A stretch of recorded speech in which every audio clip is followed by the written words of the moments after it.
किसका? मादा जनन यानी मादा जनन मादा जनन अंग में ये रचनाएं पाई जाती है। कौन कौन रचना पाई जाती है मादा जनन तंत्र में? तो अंडाशय, फैलोपियन नलिका, गर्भाशय, योनि, भाग या वल्वा। वल्वा, योनि, गर्भाशय, अंडा, अंडाशय। तो पहले बात करेंगे अंडाशय किसे कहते हैं। यह मादा जनन अंग का मुख्य भाग है। मादा जनन अंग का मुख्य भाग अंडाशय है। अंडाशय में अंडाणु बनते हैं। इसमें हाइमेन, इसमें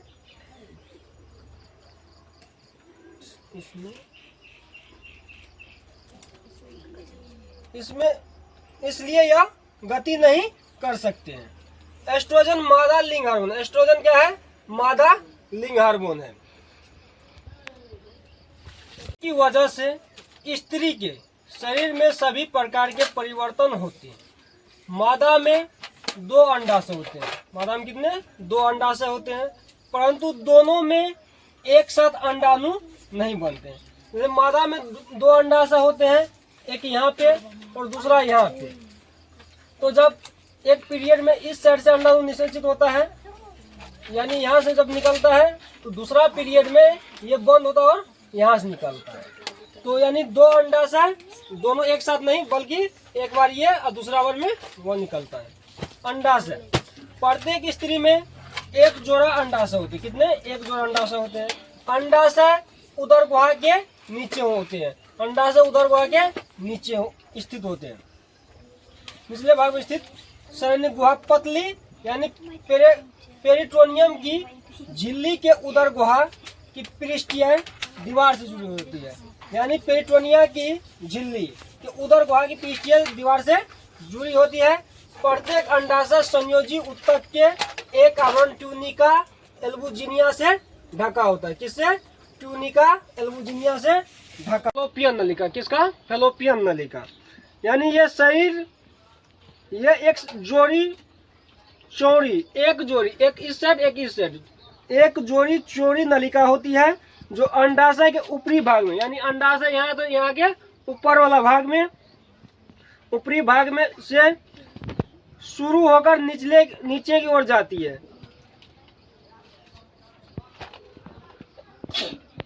अंत में गर्भाशय से जुड़ जाती है। अंत में किससे जुड़ जाती है? गर्भाशय से। अंत में इन नलिकाओं से आके जुड़ जाती है गर्भाशय से। गर्भाशय से जुड़ जाती है। प्रत्येक फैलोपियन नलिका का शीर्ष भाग एक चौड़े कीप की तरह होता है। इसका शीर्ष भाग एक चौड़े कीप की तरह होता है। एक चौड़े कीप की तरह होता है, समान होता है, जो अंडाशय के फैलोपियन नलिका में प्रवेश करने में सहायता करते हैं। फैलोपियन नलिका के द्वारा अंडाशय गर्भाशय में पहुंचता है। यानी फैलोपियन नलिका के द्वारा ही अंडाशय कहाँ पे पहुंचता है? गर्भाशय में। कहाँ पे? फैलोपियन नलिका के द्वारा अंडाशय कहाँ पे पहुंचता है? गर्भाशय में। कहाँ पे? गर्भाशय में। उसके बाद गर्भाशय यानी मोटी दीवार होती है। गर्भाशय की दीवार कैसी होती है? मोटी दीवार होती है। गर्भाशय की मोटी दीवार वाली पेशियां थैली के समान रचना होती है, जो मूत्राशय तथा मलाशय के बीच शरीर गुहा में स्थित रहता है। यानी मूत्राशय और मलाशय के बीच शरीर गुहा में स्थित होती है। यह लगभग तिकोना रचना है। कैसा रचना? तिकोना रचना है, जिसका ऊपरी भाग चौड़ा होता है। गर्भाशय की गुहा में भ्रूण का विकास होता है। यानी जो भी शिशु पलता है तो कहाँ पलता है? भ्रूण का निर्माण शुरू में कहाँ होता है? गर्भाशय में। कहाँ पे? गर्भाशय में। इसकी गुहा सामान्य स्थिति में 7 से 8 मीटर लंबी होती है। इसकी लंबाई कितनी होती है? 7 से 8 मीटर। अगर पूछ ले कि गर्भाशय की लंबाई कितनी होती है? 7 से 8 मीटर। परंतु भ्रूण के विकास के समय यह बढ़ जाता है। जब इसमें वैसे 7 से 8 सेम लंबी होती है, अगर इसमें भ्रूण निर्माण हो तो इसका लंबाई क्या होता है? थोड़ा बढ़ जाता है। विकास के समय यह बढ़ जाती है और गर्भ को 8वें महीने लगभग 8 से 20 सेंटीमीटर तक लंबी तथा अंडाकार हो जाती है। यानी जब तक यह वैसे तो 7 से 8 सेंटीमीटर लंबी रहती है, जब इसमें गर्भ धारण हो जाता है यानी भ्रूण उत्पन्न हो जाता है, तो इसकी लंबाई 18 से 20 सेंटीमीटर तक लंबी अंडाकार हो जाती है। किस टाइप की हो जाती है? लंबी अंडाकार। यानी शुरुआत में कैसी आकृति होती है? तिकोना। और जब उसमें भ्रूण उत्पन्न हो जाता है उसका आकृति कैसा हो जाता है, अंडाकार। अब बात करेंगे योनि, किसका बात करेंगे, योनि का। यानी एक पेशीय नली है, योनि क्या है, एक पेशीय नली है। नली की संरचना है, इसकी लंबाई 7 से 10 सेंटीमीटर होती है। इसकी लंबाई कितनी होती है, 7 से 10 सेंटीमीटर। यानी पेशीय संरचना है, लंबाई 7 से 10 सेंटीमीटर होता है। स्त्रियों में यौवना आरंभ या स्त्रियों में सामान्यतः 10 से 12 वर्ष की आयु में हो जाता है। यानी कहने का मतलब है स्त्रियों में यौवना आरंभ या पीरियड होना सामान्यतः कितने उम्र में चालू होता है, 10 से 12 वर्ष में। पीरियड का टाइम कितना, 10 से 12 वर्ष। या कोई भी स्त्री है यानी बाल अवस्था से यौवनावस्था में प्रवेश कब कर जाता है, 10 से 12 वर्ष में। उसके बाद है निषेचन। निषेचन क्या है, क्या है निषेचन, इस चित्र में है, यानी मादा जनन खत्म। अब बात किसका करेंगे, निषेचन का। किसका, निषेचन। निषेचन क्या है, तो निषेचन जो है नर युग्मक शुक्राणु तथा मादा युग्मक अंडाणु का संयोजन क्या कहलाता है, निषेचन। यानी जैसे फेलोपियन ट्यूब था ऐसे, और इधर भी था फेलोपियन ट्यूब, और योनि का भाग यहाँ था। अगर किसी भी पुरुष का शुक्राणु प्रवेश करता और महिला का अंडाणु ऐसे था, यहाँ से अगर कोई महिला के अंडाणु फेलोपियन ट्यूब तक पहुँचता है और पुरुष का शुक्राणु फेलोपियन ट्यूब तक पहुँचता है, वहाँ जो क्रिया होता है उसको क्या क्या कहेंगे, निषेचन। यानी निषेचन क्रिया कहाँ संपन्न होती है, फेलोपियन ट्यूब में। निषेचन क्रिया कहाँ संपन्न होती है, फेलोपियन ट्यूब में।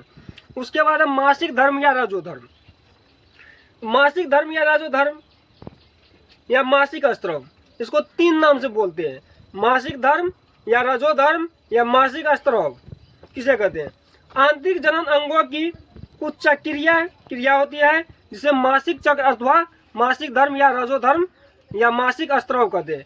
यानी कहने का मतलब है आंतरिक जनन अंग, यानी मादा में जो जनन अंग होता है उसकी कुछ आंतरिक क्रियाएं हैं जिसको हम क्या कर सकते हैं, मासिक चक्र, मासिक धर्म या रजोधर्म या मासिक स्त्रव कहते हैं। यह चक्र सामान्य 28 दिनों में होते हैं। मासिक चक्र सामान्य कितने दिनों में, 28 दिनों में। कितने दिनों में होते हैं मासिक चक्र, 28 दिनों में। 28 दिनों में होते हैं। अंडाणु 14वें दिन परिपक्व होकर अंडाशय से बाहर निकल जाता है।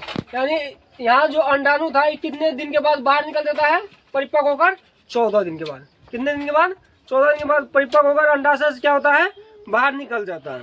मादा में निषेचन की क्रिया फेलोपियन ट्यूब में। निषेचन क्रिया कहाँ होता है, फेलोपियन ट्यूब में। जहाँ चित्र में दिखाई थी फेलोपियन ट्यूब, वहाँ क्या होता है, निषेचन क्रिया। निषेचन के बाद भ्रूण, भ्रूण के बाद बच्चा, पूरा शरीर बनता है। यानी निषेचन जब क्रिया हो गया तो पहले गर्भाशय में क्या पनपता है, गर्भाशय ऐसे था ना, ऐसे करके गर्भाशय था, तो इसमें पहले भ्रूण उत्पन्न होता है, उसके बाद इसमें क्या उत्पन्न होता है, बच्चा, फिर उसका पूरा शरीर बन जाता है। माँ के पेट में बच्चे को भोजन गर्भ के प्लेसेंटा से मिलता है। यानी गर्भ में जब बच्चा रहे तो उसको भोजन कहाँ से मिलता है, प्लेसेंटा से। कहाँ से मिलता है, प्लेसेंटा से। अब गर्भ कहाँ है, निषेचन फेलोपियन नलिका कहाँ है, ये सब चीज में समझा दिए हैं, वहां से देख लेना है। तो क्रिया यानी मादा जनन खत्म हो गया। अब क्वेश्चन है कि मनुष्य में निषेचन कैसे होता है। तो मनुष्य में निषेचन यानी मनुष्य में निषेचन कैसे होता है, इसके बारे में बात करेंगे।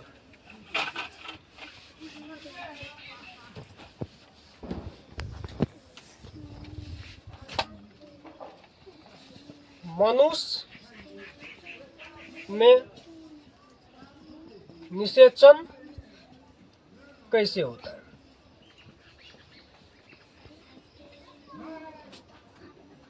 तो अब इसको समझेंगे। जैसे चित्र में था,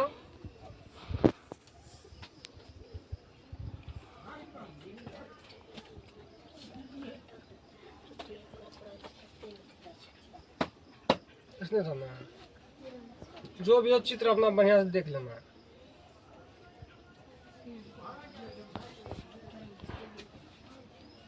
ये ऊपर वाला पार्ट है फैलोपियन ट्यूब।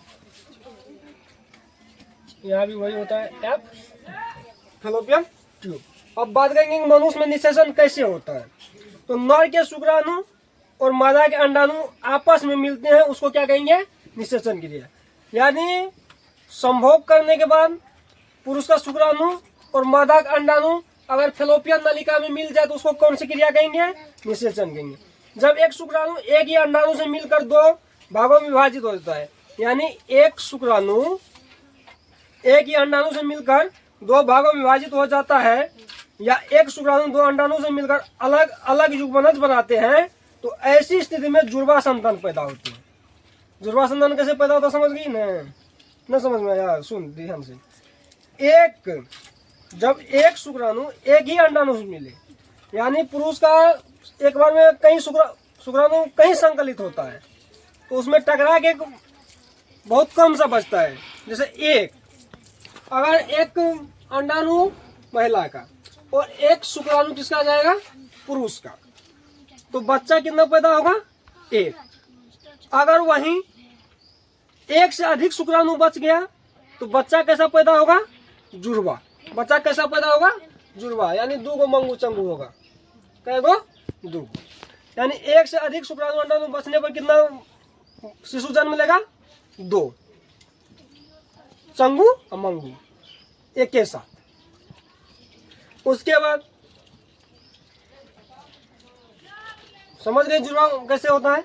भ्रूण हत्या किसे कहते हैं, बात करेंगे कि भ्रूण हत्या किसे करेंगे। क्या क्वेश्चन है, भ्रूण हत्या, भ्रूण हत्या किसे कहते हैं। क्वेश्चन है क्या, भ्रूण हत्या किसे कहते हैं।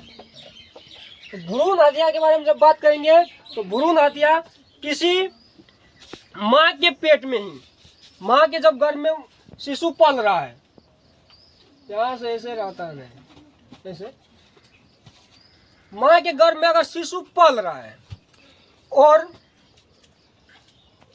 मार देना, माँ के गर्भ में अगर शिशु है और उसको मार दिया जाता है तो उसी को क्या कहेंगे, भ्रूण हत्या। यानी माँ के गर्भ में बच्चा पल रहा है और तभी उसका हत्या कर दिया जाता है तो उसको क्या कहेंगे, भ्रूण हत्या। जैसे कई लोग के पेट में शिशु जन्म लेता है, भ्रूण ही अवस्था में रहता है, और क्या किया जाता है, टैबलेट खा के या किसी भी तरीका से उसको निकलवा दिया जाता है, तो उसी को क्या कहेंगे हम, भ्रूण हत्या। क्या कहेंगे, भ्रूण हत्या। ठीक है, ये क्वेश्चन तो समझ गई। सबके नोट अपना अपना लिख लेना, नोट में लिख लेना। उसके बाद अब परिवार नियोजन से आप क्या समझते हैं। क्वेश्चन है परिवार नियोजन से आप क्या समझते हैं। परिवार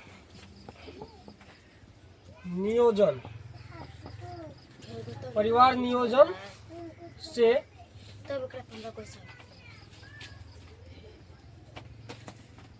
परिवार नियोजन से आप क्या समझते हैं, क्या समझते हैं। ये क्वेश्चन है, तो इसके बारे में आप समझेंगे, इसके बारे में आप समझेंगे कि परिवार नियोजन। तो सुन, एक छोटा और स्वस्थ परिवार के बारे में नियोजन करना परिवार नियोजन कराता है। कहने का मतलब एक छोटा और स्वस्थ परिवार हो। कैसा परिवार, एक छोटा, जैसे कि एक परिवार में 2-4 आदमी हो तो वो एक छोटा परिवार हुआ, फिर उसमें एक स्वस्थ, सब आदमी क्या हो, स्वस्थ होना चाहिए, तो उसको हम क्या कहेंगे, परिवार नियोजन। भारत सरकार का भी नारा है, क्या नारा है, भारत सरकार का एक नारा है ना मोदी जी का, क्या नारा है, हम दो हमारे दो, कि 4, हम दो हमारे दो। तो ये एक परिवार नियोजन है। क्या है, परिवार नियोजन। उसके बाद बात करेंगे लैंगिक जनन रोगों के नाम लिखिए, इसको मिटाते हैं। अब एक क्वेश्चन का चर्चा करते हैं। क्या क्वेश्चन है, लैंगिक जनन रोगों के नाम लिखे, लैंगिक जनन रोगों के नाम लिखे, नाम लिखे। यानी इसका क्वेश्चन है कि लैंगिक जनन रोगों के नाम लिखे, यानी लिंग के द्वारा कौन कौन रोग हो सकता है। तो लिंग के द्वारा जो एड्स होता है, क्या सब होता है, एड्स होता है, उसके बाद सिफिलिस होता है, सिफिलिस होता है, उसके बाद गोनेरिया होता है। क्या होता है? गोनेरिया होता है। AIDS, syphilis, gonorrhoea. उसके बाद क्या होता है? आदि लैंगिक संबंधित लक्षण। आदि लिंग संबंधित लक्षण है। किस संबंधित? लिंग संबंधित। लिंग संबंधित क्या है? रोग है। ये सब क्या है? लिंग संबंधित रोग। यानी इसका कहने का मतलब है कि लैंगिक जनन से कौन कौन रोग हो सकता है। तो लैंगिक जनन से 3-4 रोग खास करके होता है, जिसको एड्स बोलते हैं, सिफिलिस बोलते हैं और गोनेरिया। 1-2 और भी होता है। तो ये 3-4 रोग जो खास तौर पे अक्सर हो जाता है, इसलिए इस चर्चा में रहता है कि लैंगिक जनन से होने वाले रोग कौन है। तो कौन है? AIDS, syphilis, gonorrhoea. AIDS, syphilis, gonorrhoea. लैंगिक जनन का क्या महत्व है? उसके बाद क्वेश्चन क्या है? लैंगिक जनन का क्या महत्व है? क्वेश्चन है लैंगिक जनन का क्या महत्व है? क्या महत्व है? तो लैंगिक जनन का क्या महत्व है, इस पे चर्चा करेंगे। तो लैंगिक जनन, यह जनन की एक प्रमुख विधि है। यह क्या है? जनन की एक प्रमुख विधि है। दुनिया में अधिकांश जीव इसी विधि द्वारा अपने जैसे संतान उत्पन्न करते हैं। इसका महत्व है कि दुनिया में 1 से अधिक जीव जो है अपने जैसा संतान पैदा करने के लिए कौन जनन करते हैं? लैंगिक जनन। यही महत्व है लैंगिक जनन का। लैंगिक जनन का महत्व समझिए। यही महत्व है कि दुनिया में 1 से अधिक जीव क्या करता है? अपने जैसा संतान पैदा करने के लिए कौन जनन करता है?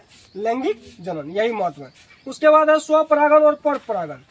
स्वपरागन और परपरागन तो पढ़ाइए दिए हैं, पढ़ा दिया। तो इस साइड वाला यानी स्वपरागन और परपरागन। स्वपरागन मतलब जो एक ही पुष्प में खुद से परागन हो। परपरागन मतलब किसी के द्वारा, जैसे कीट है इस फूल पे बैठा और वर्तिका पे, परागकण पे बैठा और उड़ के वर्तिका पर बैठा, तो उसको क्या, कौन परागन कहेंगे? परपरागन कहेंगे। तो यही सब है स्वपरागन और परपरागन का अंतर। तो इसी के साथ जो है जनन चैप्टर क्या हुआ? खत्म। जनन चैप्टर द एंड। इसको समझा दिए हैं, नोट में लिखल है, बढ़िया से याद कर लेना है। पूरा इसका जितना क्वेश्चन बनता है सब लिखा दिए।